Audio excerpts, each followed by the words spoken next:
Shabbat Shalom U'Vorach. Nous sommes donc à la veille de Parashat Toldot. Cela fait déjà plus d'un mois que les otages sont partis. On n'a pas de nouvelles d'eux.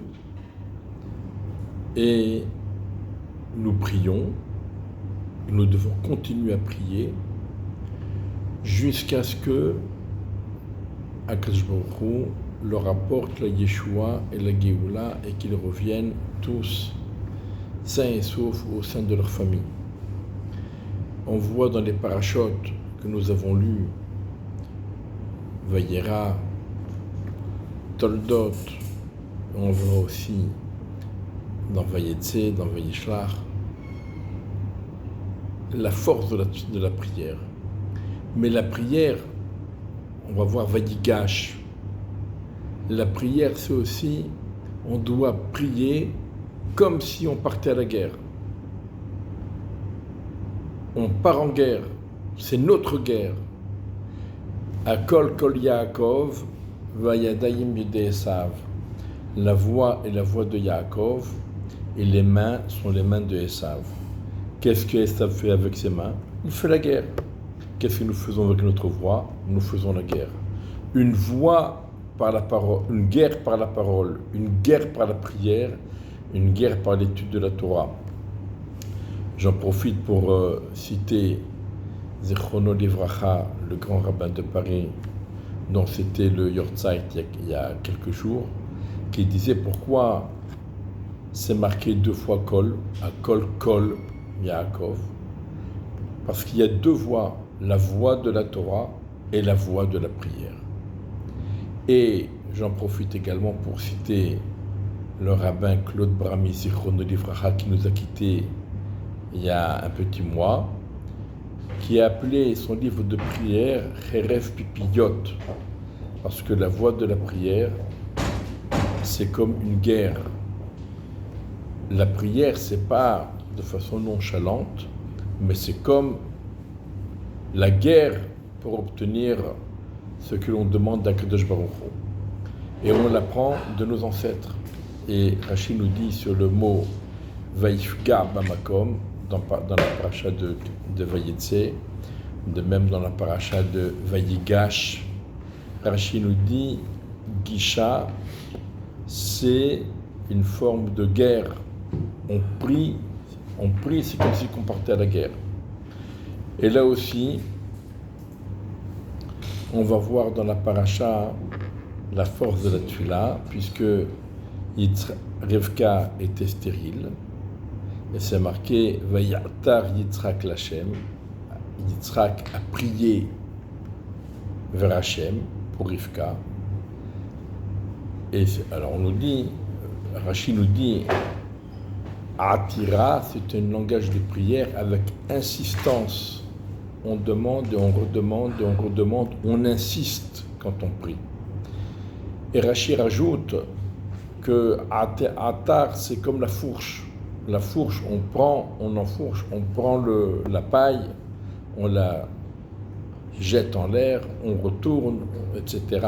Eh bien, la prière aussi, on remue ciel et terre jusqu'à ce qu'on obtienne ce que l'on demande. Est-ce que c'était bien? C'est pas forcément bien. Parce que Yitzhak a tellement insisté qu'Akadosh Baruch Hu lui a accordé plus tôt que prévu. Et comme d'un autre côté, Akadosh Baruch Hu avait promis à Avraham Avinu qu'il mourrait d'une bonne vieillesse, donc il ne verrait pas son petit-fils Esav devenir rachat.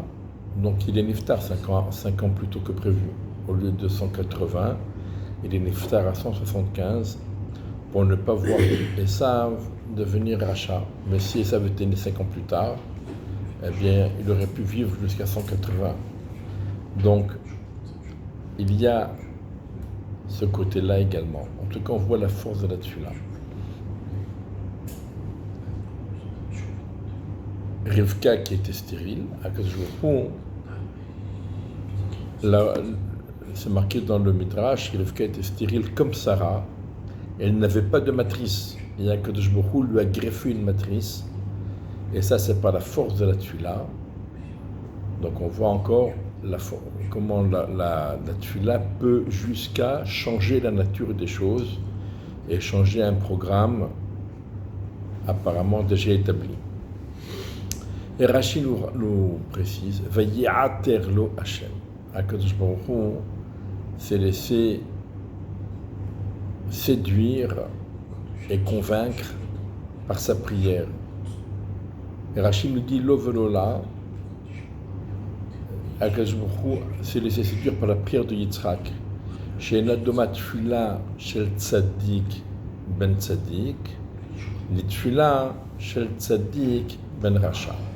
La prière d'un tzaddik fils de tzaddik ne ressemble pas à la tfila d'un tzaddik fils de rasha. Et là, on pourrait se poser deux questions. D'abord, il aurait suffi de dire la tfila du fils d'un tzaddik ne ressemble pas à la tfila du fils d'un rasha. Et puis c'est tout. Deuxièmement, pourquoi Rashi nous dit du tzaddik fils de tzaddik par rapport au tzaddik fils du rasha? Il aurait dû dire Yitzhak c'est le tzaddik fils du tzaddik et Rivka c'est la tzaddiket fille du rasha. Pourquoi il dit tzaddik ben rasha? Tzaddik fils de rasha, c'est tzaddiket fille de rasha. Et il y a un commentaire qui explique la chose suivante. Et ça change tout à fait le sens de Rashi. Ici, il ne s'agit pas de Rivka. Ici, il s'agit de Yitzhak et de Avraham. Yitzhak priait pour Rivka et Avraham priait pour Rivka. Mais Avraham ne priait pas seulement pour Rivka. Avraham priait pour tout le peuple d'Israël, pour l'avenir du peuple d'Israël. Et donc, on nous dit Tzaddik ben Tzaddik, c'est la prière de Yitzhak, et Tzaddik ben Rasha, c'est la prière d'Avraham. Avraham, c'est le fils de Terach, c'est un Tzaddik, fils de Rasha. Yitzhak, c'est le fils d'Avraham, c'est un Tzaddik, fils de Tzaddik. Et la prière de qui Akadosh Baruch Hu a accepté, non pas la prière de Yitzhak, mais la prière d'Avraham. Akadosh Baruch Hu n'a pas accepté, ne s'est pas laissé séduire par la prière du tzaddik, fils de tzaddik, mais il s'est laissé séduire par la prière du tzaddik, fils de Rasha, qui est Avraham. En général, quand on dit que l'un n'est pas aussi fort que l'autre, ça veut dire que le premier est moins fort que celui qu'on cite en deuxième. A ne ressemble pas à B, ça veut dire que A, il est moins bon que B. Donc quand on dit Enodomé, ça ne ressemble pas à la prière du tzaddik fils de tzaddik. La prière du tzaddik fils de tzaddik ne ressemble pas à la prière du tzaddik fils de Rasha. Ça veut dire que la prière du tzaddik fils de Rasha est plus forte. Et effectivement, selon cette explication, Akadosh Baruch Hu a exaucé la prière d'Avraham qui est tzaddik fils de Rasha. Et on voit cela dans la Gemara. Rabbi Yochanan, il avait son fils qui était malade. Et il a demandé à Rabbi Hanina ben Dosa de prier pour lui. Rabbi Hanina ben Dosa a mis sa tête entre ses genoux, il a prié, et le fils de Rabbi Yochanan a guéri. Alors Rabbi Yochanan, il a dit, si j'avais fait moi comme lui, toute la journée, ça n'aurait pas marché. Alors la femme de Rabbi Yochanan lui dit quoi? Rabbi Yochanan ben Dosa, il est mieux que toi, c'est ton élève. Et Rabbi Yochanan, il lui a répondu, je suis comme un prince et lui est comme un serviteur. Très bien, c'est une très belle réponse, mais il n'empêche que le prince est plus important que le serviteur. Donc en quoi cette réponse peut nous satisfaire? De même, un peu plus dans un autre endroit, on voit que Rabbi Eliezer, il y avait une famine, et Rabbi Eliezer a prié, ça n'a pas marché, il n'a pas été exaucé. Est venu Rabbi Akiva, il a prié Avinu Malkenu, et tout de suite il a été exaucé. Et alors les gens ils ont dit ah, Rabbi Akiva est mieux que Rabbi Eliezer. N'oublions pas que Rabbi Eliezer était le maître de Rabbi Akiva. Et là, la Bat-Kol, une voix céleste, elle a dit non, pas que Rabbi Eliezer, pas que Rabbi Akiva est mieux que Rabbi Eliezer, mais Rabbi Akiva, il est Ma'avir al-Midotav. Ma'avir al-Midotav, c'est-à-dire il laisse passer. Il n'est pas procédurier, il ne cherche pas la justice et la rigueur. Si Rabbi Akiva il est Ma'avir al-Midotav, eh bien c'est une qualité que Rabbi Eliezer n'a pas, donc Rabbi Akiva il est mieux que Rabbi Eliezer. Et la réponse, alors il y a une première explication de Rabbi Israël Salanter, Zichrono Livracha, qui nous dit la chose suivante.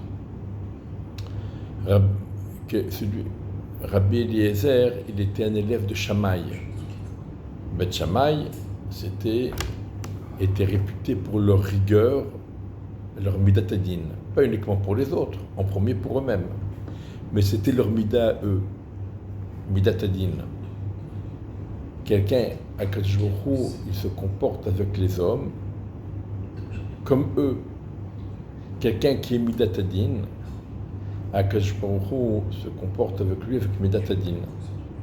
Et donc, quand Rabbi Eliezer vient prier, il se présente sous la forme de midatadin. Akadosh Baruch Hu dit vous ne méritez pas, donc il n'y a pas. Rabbi Akiva était un élève de Beth Hillel, était un élève de Hillel.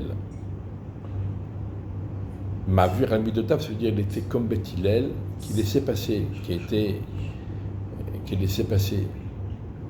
Et donc, Midat HaRachamim, quand il a prié, quand je me crois exaucer sa prière, Midat HaRachamim, Mida keneged Mida. Ça, c'est une première explication. Mais il y a une deuxième explication qui est rapportée, que Ma'avir al-Midotav ici, ça veut dire qu'il a dû casser toutes les choses auxquelles il s'était habitué pendant de nombreuses années. Rabbi Akiva est issu d'une famille de convertis. Donc son père s'est converti, mais il a été habitué à des coutumes païennes et il a dû faire un travail extraordinaire sur lui-même pour extraire de lui toutes les tendances païennes qu'il avait héritées de ses ancêtres. Et de même, il devait se sortir de cette ambiance. Donc il avait fait un travail sur lui-même extraordinaire. Et c'est pour cela que la prière de Rabbi Akiva a eu plus de force. Quand on fait une prière pour le clan d'Israël, alors celui qui a réussi à casser ses habitudes et à casser ses midotes pour se parfaire, pour s'élever, eh bien il est avantagé lorsqu'il s'agit d'une prière pour le clan d'Israël. C'est aussi un peu ce que Rabbi Yochanan il a dit. Rabbi Yochanan il a dit, moi je suis comme un prince. Qu'est-ce que ça veut dire je suis comme un prince? Ça veut dire je suis né avec toutes les qualités et toutes les prédispositions pour pouvoir être un grand Talmid Chacham, un guide du peuple d'Israël. Je n'ai pas eu besoin de faire des efforts terribles pour me forcer à étudier, à m'élever, etc. Rabbi Chanina ben Dosa, lui, il avait dû faire énormément d'efforts pour pouvoir s'élever et grandir. Et c'est ça la différence. Tzaddik ben Racha, il il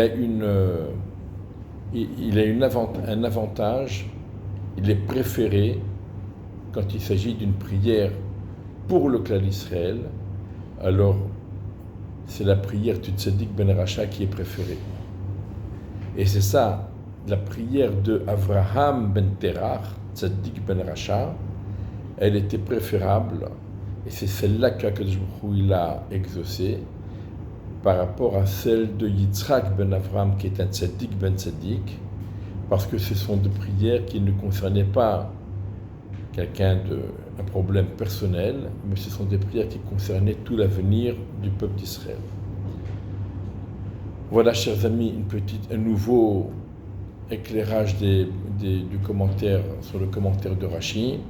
En tout cas, ce qui est sûr, c'est que nous devons continuer à prier, continuer à étudier, continuer à implorer à Kadosh Baruch Hu, remuer ciel et terre, jusqu'à ce que tous les otages rentrent chez eux à la maison et que cette guerre se finisse le mieux pour le peuple d'Israël, Be'ezrat Hashem. Shabbat Shalom, on pourra.